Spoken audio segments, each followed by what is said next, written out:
this is a story about a family called the Lillelid family, which lived in Powell, in this community that I'm driving through right now, in 1997, and however had a tragic happen into their life where they actually got murdered, not here, but in Greene County. But this is where they live now. Their son, Peter, managed to live, but he had severe injuries that would affect him for the rest of his life. He's still doing good today. But they actually had been a family from Miami, Florida, and was coming to this community right here just to raise a family, because this is a great country place in Knox County to raise your family. It was then, and it still is today. And it wasn't Tennessee, and it wasn't Powell or anybody that had anything to do with Tennessee that actually murdered these people. It was somebody from another state in Kentucky, and they just happened to be at the wrong place at the wrong time and crossed paths with these people. But it had nothing to do with Tennessee other than the fact that that's where it happened. But they moved to this community, and it's very tragic. It hit a lot of people around here very hard, as well as the world, because of the way they were murdered. And even my wife and I, who got married just a few years later, it influenced us because we were always paranoid about our kids being around other people in the public. I mean, because this is how it all happened, in a public place where they got abducted, carjacked, and then later on murdered. So it affected a lot of people. And then of course 911 happened right after that, which also made parents like me, I guess, be a little overprotective, because you just can't trust anybody out here anymore. And it was a crazy world back then. But this is the story. Go check out a few places where this happened. Tell the rest of it. So this is the rest stop that the Lillelid family stopped at right here.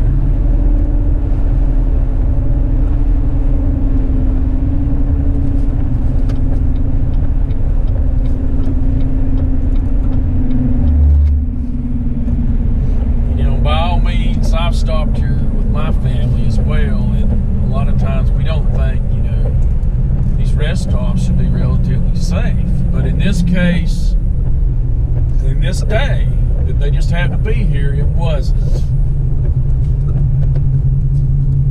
So they came in here and evidently had managed to come in conversation with 6 individuals. And these young people varied from 14 years old to in their 20s, and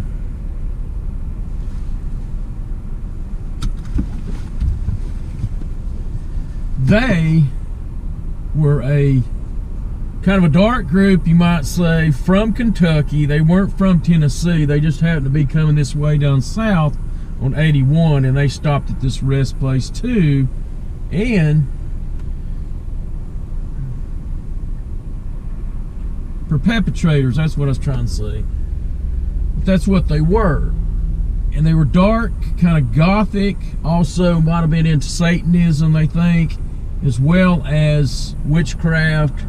Many of them had troubles and drugs and records and things of that nature. And they were traveling in a Citation, Chevy Citation, small car, and they wanted to get a big car, because they didn't like traveling in a little car. However, they were going to get that car. They were going to get it, whether carjack it or steal it or find some way to get it. And the Lillelids had a van. They had a van, minivan, and they somehow had conversations that they had discussed with these 6 individuals, and the individuals weren't interested in Christianity. They were Jehovah's Witnesses, but they weren't interested in Christianity, but they were just interested in the van. That's all they were looking for, is to get that van. And as the conversation went on, one of the guys had a 9mm, and he pulled it out to the Vidar and said, hey, you know, we want your van. That's all we want. We're not going to hurt anybody, but y'all are going to have to come with us. So they, you might say, kidnapped the family by gunpoint, put them in the van, and then left this place and went down the road to the next exit. And that's where we'll be going to in a minute. So they found this dead-end road here, thinking, well, there's nobody, you know, that lives back here. And they went down this road, and right there,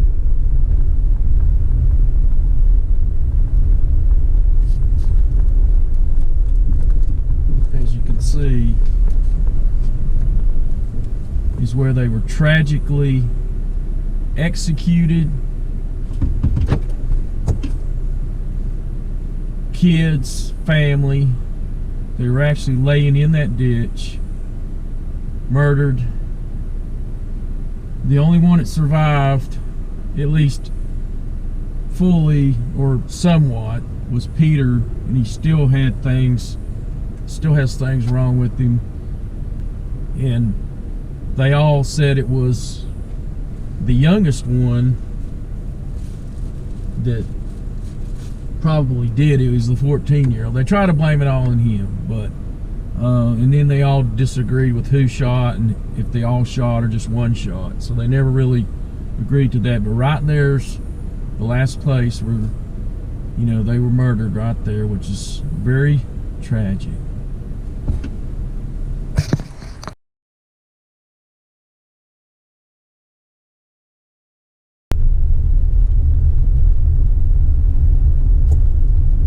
So after they thought they killed them all, and of course Peter survived, and they took off and thought, you know, nobody would hear them, and of course there was somebody heard it, and somebody found out.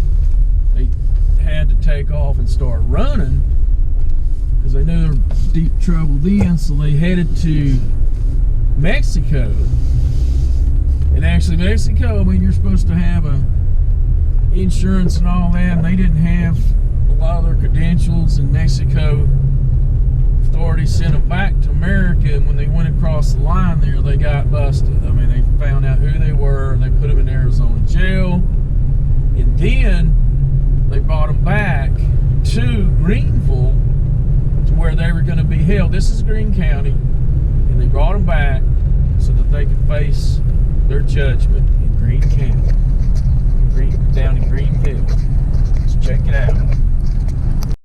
So here's the Greene County courthouse where they sealed their fate for these individuals.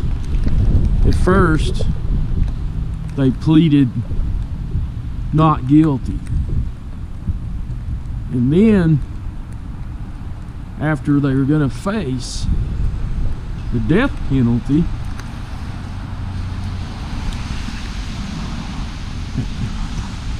they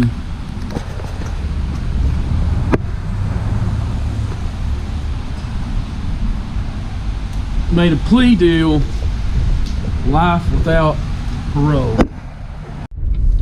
So they were all sentenced to multiple lifetime without parole per person ×3 because they killed 3 people. And here was the jail on the right here where they would have stayed during that time.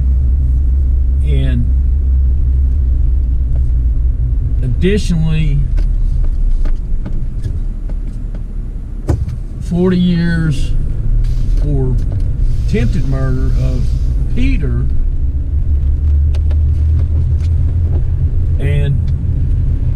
multiple years for kidnapping and, you know, the other things that they did. But the court essentially ruled that regardless that they said one person did it, because they kept claiming one person did it and they couldn't figure out who did it, said it didn't matter because once they had committed the atrocities of kidnapping and carjacking, that they all were involved.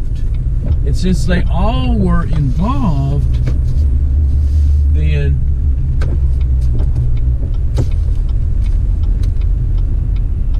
they all were guilty of the same murder. So none of them could get out of it and say, well, I didn't shoot him, I didn't shoot him, and they shot him and he shot him. They all got out. Could not get out of that. So here's where the Lillelids are laid to rest at.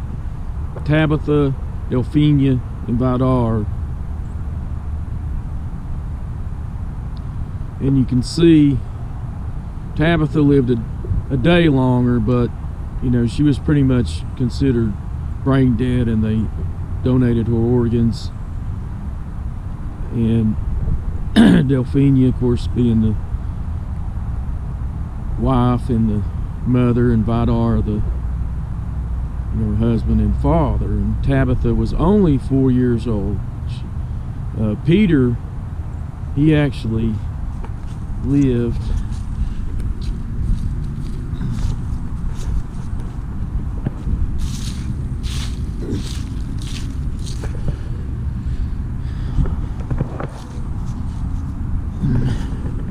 get some of these leaves out of here.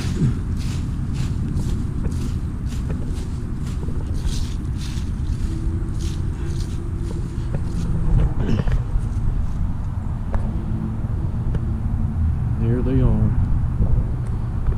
Very tragic story.